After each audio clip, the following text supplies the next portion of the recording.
حضرت سمیہ دین قبول کرتی ہے، بوڑھی ہو چکی تھی، بڑھاپے میں حال یہ ہے کہ کنیز تھی، آزاد کر دی گئی، اور گھر گھر جا کر عورتوں میں دین کی تبلیغ کرتی ہے۔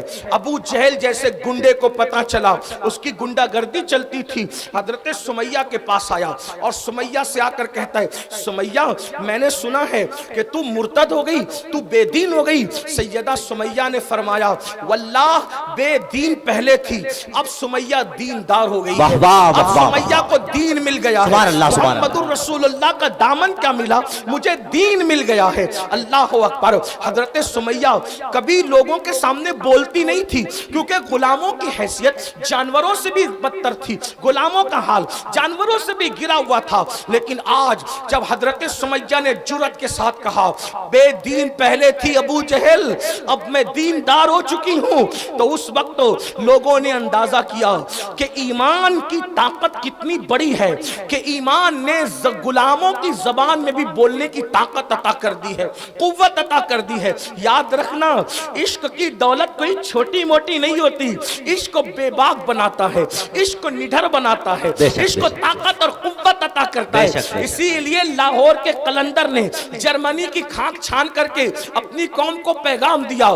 قوت عشق سے ہر پست کو بالا کر دے، قوت عشق سے ہر پست کو بالا کر دے، دہر میں اس میں محمد سے اجالا کر دے۔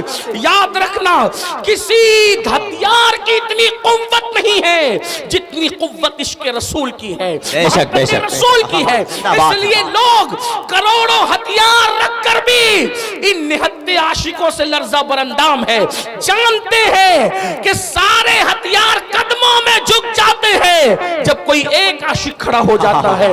اس لیے قوت عشق کا اندازہ سب کو ہے، لیکن آپ کو نہیں ہے، ہم کو نہیں ہے۔ یاد رکھنا، اس عشق کی چنگاری کو شعلہ جوال بنانے کی ضرورت ہے۔ سمیہ نے جواب دیا، ابو جہل، ابو الحکم کہنے والی سمیہ، آقا کہنے والی سمیہ، داتا کہنے والی سمیہ، آج ابو جہل کہہ کر مخاطب کر رہی ہے اور کہتی ہے، بے دین پہلے تھی ابو جہل، اب دیندار ہو گئی ہوں۔ جانتے ہیں اگر بہنیں موجود ہیں تو ان کی خاص توجہ، عورت صرف گھر میں کپڑے دھلنے، برتن مانجنے اور کچن روم سنبھالنے والی کا نام نہیں۔ عورتوں نے کیسی تاریخ کے اندر انمٹ نقوش جو ہے وہ ثبت کر رکھے ہیں، عورتوں نے تاریخ سازی کی ہے۔ اللہ اکبر۔ حضرت سمیہ کے ہاتھ باندھ دیے گئے اور اس کے بعد ان کے بالوں کو ایک درخت سے باندھ دیا گیا اور چابک مارے جاتے اور کہا جاتا، چھوڑ دے محمد کو۔ کنیز آزاد کردہ تھی، غریب تھی، فاقہ کشی تھی، مگر کہتی ہے، واللہ جو محمد عربی کا دامن ایک مرتبہ پکڑ لیتا ہے پھر کبھی وہ چھوڑ نہیں سکتا۔ وہ ہیں ہی اتنے اچھے، وہ ہیں ہی ایسے کہ کوئی ان کو چھوڑ ہی نہیں سکتا۔ اللہ اکبر۔ مارتے مارتے ابو جہل تھکتا، دھمکیاں دیتا، مرتد بنانے کی کوشش کرتا، لیکن حضرت سمیہ ٹس سے مس نہ ہوتی، کہتی، واللہ میں غریب ہوں مگر اسلام کی لذت کو چکھ چکی ہوں، عشق رسول کی لذت کو چکھ چکی ہوں، میں دین نہیں چھوڑ سکتی۔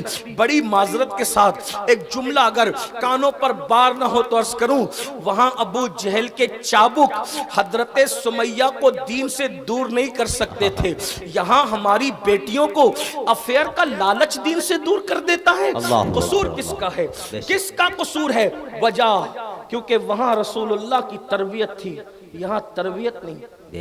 جو باپ خود کلمہ پڑھنا نہ جانتا وہ بیٹی کی عشق رسول کے حوالے سے کیا تربیت ہے؟ جو باپ خود غسل کرنا نہیں جانتا ہو وہ اپنے بیٹے کو دین کیا پڑھائے گا؟ المیہ یہی ہے، اگر ہم نے اپنے بچوں کو عشق رسول، اللہ کے رسول نے فرمایا اپنی اولاد کو 3 باتیں سکھاؤ، اپنے نبی کی محبت، آل نبی کی محبت اور قرآن کی تعلیم۔ جو بات کر رہا تھا وہ اب آپ اختتام پہ سماعت کر لیں۔ عرض یہ کر رہا تھا، حضرت سیدہ سمیہ رضی اللہ تبارک و تعالیٰ عنہ، ابو جہل نے مارا، بال پکڑ کے باندھ دیے درخت سے، چھوڑو محمد کو، نہیں چھوڑ سکتے، محمد عربی کو چھوڑ نہیں سکتے۔ پتہ ہے پھر اس نے مارتے مارتے تھکا، کل پھر ماریں گے، کل پھر ماریں، بہت مارتا رہا، اور ایک وقت آیا کہ حضرت سمیہ کو اس دردناک شہادت سے سامنا کرنا پڑا، گزرنا پڑا کہ ایک پیر، توجہ کرنا، ایک پیر اونٹ کے ایک پیر میں باندھا، دوسرا پیر اونٹ کے دوسرے پیر میں باندھا، اور دونوں اونٹوں کو مخالف سمت میں دوڑا کر کے آپ کی شرم کی جگہ پہ تیر چلا کر سیدہ سمیہ کو شہید کر دیا۔ وہ خاتون بڑھاپے کے باوجود شہید تو ہو گئی مگر انہوں نے دین نہیں چھوڑا، دین پر عمل کرنے والوں نے اس طرح کیا۔ آج مسلمان اگر دین چھوڑ رہا ہے، بے دین ہو رہا ہے، بہت افسوس کی بات ہے۔